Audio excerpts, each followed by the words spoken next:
ہم میں سے کون ایسا ہے جو اپنی بات کے اور اپنی دعوت کے صحیح ہونے کی دلیل جو ہے وہ یہ دے کہ میں نے آج تک کچھ غلط نہیں کی؟ کہ دیکھو 40 سال کی میری زندگی کو دیکھو، اگر میں نے 40 سال تک کچھ غلط نہیں کیا تو آج بھی صحیح کہہ رہا ہوں۔ دشمن بھی مانتے ہیں کہ یہ جھوٹ بولنے والے نہیں ہیں، فیصلے آپ سے کرواتے ہیں۔ اور صرف یہ نہیں کہ آپ کو خوبصورتی عطا کی گئی تھی، آپ حسن و جمال لے کے اس کائنات کے اندر آئے تھے، آپ کا کردار بھی کائنات میں سب سے اعلیٰ اور افضل لے کے آئے تھے۔ یعنی آپ کے کردار کا اندازہ اس بات سے لگا لیجئے کہ آپ پر سب سے پہلے ایمان لانے والے کون لوگ تھے؟ کبھی آپ نے غور کیا؟ پیغمبر علیہ السلام کے گھر میں پرورش پانے والے حضرت علی رضی اللہ تعالیٰ عنہ، بچوں میں سب سے پہلے اسلام کس نے قبول کیا؟ حضرت علی رضی اللہ تعالیٰ، نو عمر ہے ابھی۔ اور مردوں میں سب سے پہلے ایمان لانے والے حضرت ابوبکر صدیق رضی اللہ تعالیٰ عنہ، جو بچپن کے دوست ہیں پیغمبر علیہ السلام کے، ساتھ رہنے والے، جیسے ہم کہتے ہیں نا بہت قریبی دوست۔ اور پھر عورتوں میں حضرت خدیجہ رضی اللہ تعالی عنہا، آپ کی زوجہ محترمہ۔ اور یہ وہ لوگ ہوتے ہیں جو سب سے زیادہ انسان کو جاننے والے ہوتے ہیں۔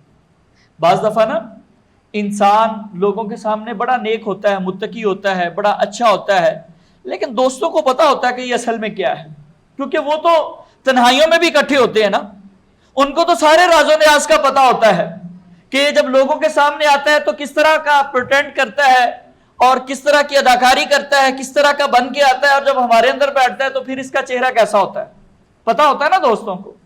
گھر میں جو بیوی ہے اس کے پاس تو سب سے زیادہ انسان کا وقت گزرتا ہے اپنے گھر کے اندر، اس کو تو پتا ہوتا ہے کہ اس کا کردار کیسا ہے، یہ باہر کتنا اچھا بنتا ہے اور گھر میں کس طرح کا اخلاق پیش کرتا ہے۔ اور اسی طرح ساتھ رہنے والے، تو جس کے کردار کی گواہی سب سے پہلے وہ لوگ دے جو سب سے زیادہ قریبی ہیں۔ اور گواہی بھی ایسی کہ جب پیغمبر علیہ السلام جو ہے وہ معراج کر کے آئے، لوگوں کو آ کے بتایا کہ میں نے ایک رات میں اتنا سفر کیا، فلاں فلاں جگہ سے ہو کے آ گیا۔ اب مخالفین کے ہاتھ میں تو جیسے ایک بات آ گئی نا، ایک موقع مل گیا پیغمبر علیہ السلام کو بدنام کرنے کا۔ بھاگے بھاگے حضرت ابوبکر کے پاس گئے، جا کے کہتے ہیں کہ اگر ایک بندہ کہے کہ میں رات و رات گیا، میں بیت المقدس بھی گیا، پھر واپس بھی آ گیا، میں نے یہ بھی دیکھا، میں نے وہ بھی کر لیا، کیا یہ پاسبل ہے؟ کہتے نہیں، یہ تو نہیں ہو سکتا۔ کہنے لگے جس کو تم نے نبی مانا ہے، جس کو تم کہتے ہو کہ وہ بہت سچا ہے، اس نے یہ بات کہی ہے، محمد صلی اللہ علیہ وسلم نے۔ تو حضرت ابوبکر کہتے ہیں اگر انہوں نے کہا تو پھر جھوٹ نہیں ہو سکتا۔ اسی دن سے ان کا لقب صدیق پڑ گیا، تصدیق کرنے والا۔ تو جن کے کردار کی گواہی سب سے قریبی لوگ دے رہے ہیں، ان سے اچھا کردار اور کسی کا کیسے ہو سکتا ہے؟ اور پھر صرف قریبی ہی نہیں، دشمن بھی دیتے ہیں، وہ بھی صادق کہتے ہیں، وہ بھی امین کہتے ہیں، آپ کو تکلیفیں دیتے ہیں، آپ کو نبی نہیں مانتے، لیکن اپنی امانتیں پھر بھی پیغمبر علیہ السلام کے پاس رکھواتے ہیں۔ ان کو پتا ہے کہ مسئلہ جو بھی ہو جائے، ہماری دشمنی جتنی بھی ہے آپس کے اندر، مخالفت جتنی بھی زیادہ ہے، ہماری امانتوں کے اندر خیانت نہیں ہو سکتی۔ پیغمبر علیہ السلام نے جب ابتدائے نبوت کے اندر اعلان نبوت کرنا تھا تو سارے لوگوں کو بلایا، پہاڑ کے دامن میں بلا کے کہتے ہیں اگر میں تم کو کہوں کہ اس پہاڑ کے پیچھے ایک لشکر ہے جو تم پہ حملہ آور ہونے والا ہے، تو کیا تمہیں میری بات کا یقین آئے گا؟ حالانکہ کسی لشکر کی اطلاع نہیں تھی۔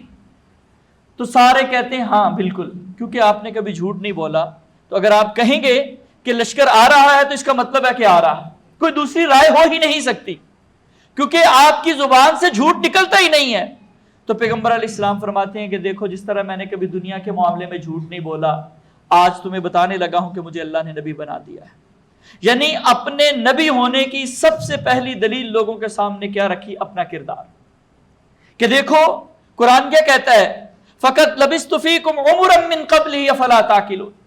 اے نبی ان کو بتاؤ کہ میں نے 40 سال کا عرصہ تمہارے اندر گزارا ہے، تم نے کبھی میرے اندر کوئی بددیانتی دیکھی ہو، کبھی غلط بیانی کی ہو، میں نے کبھی کسی کے ساتھ دھوکہ کیا ہو، کبھی میں نے کسی چیز کو حاصل کرنے کے لیے کوئی جھوٹ بولا ہو؟